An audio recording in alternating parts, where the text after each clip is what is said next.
السلام عليكم، شلونكم متابعينا؟ يا رب الكل يكونون بخير، ورمضان كريم علينا وعليكم إن شاء الله بالصحة والسلامة. مثل ما تشوفون احنا اليوم تقريبا 13 يوم برمضان، وحاليا الساعة 4:05. ودا تشوفون اكو تجهيزات، دا نسوي مفاجأة لبنتي الهمسة، لأنه اليوم 4/4 عيد ميلادها، وبعدي ما اجتي. هاي نسوي لها التحضيرات. وهذا مهند، بس اني ومهند وبنتي الصغيرة مينا نايمة، وبابا رايح اجيبها. فبال5 هي تجي من المدرسة. هسه باقي ساعة المدة. فاحنا بهذا الوقت بهاي الساعة نسوي لها تحضيراتها. هذا كيكة مالتها، وهسه كملنا التجهيزات ومنتظريها تجي،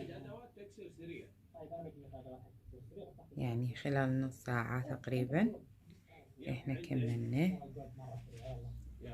هاي كيكايتها.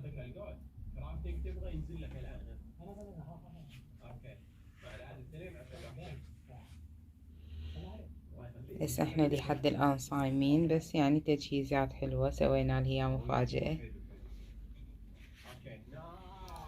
هذه شغلات رمضان كريم.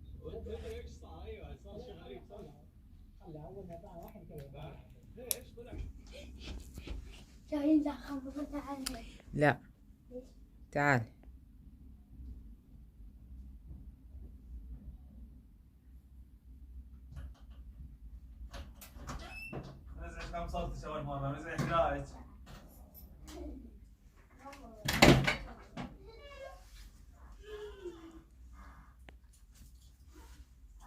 جتي همسة من المدرسة جابها أبوها.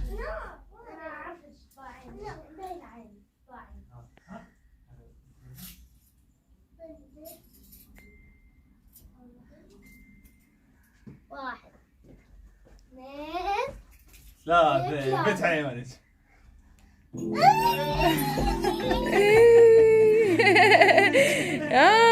كل سنة وكل عام وانتي بخير. ها نوسة حموس، يوم عيد ميلادي، كل عام وانتم بخير.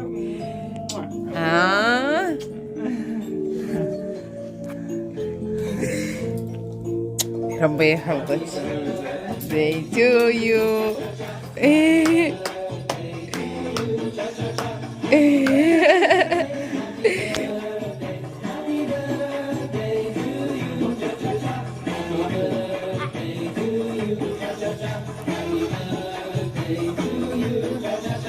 Happy birthday, happy birthday, happy birthday هموسة.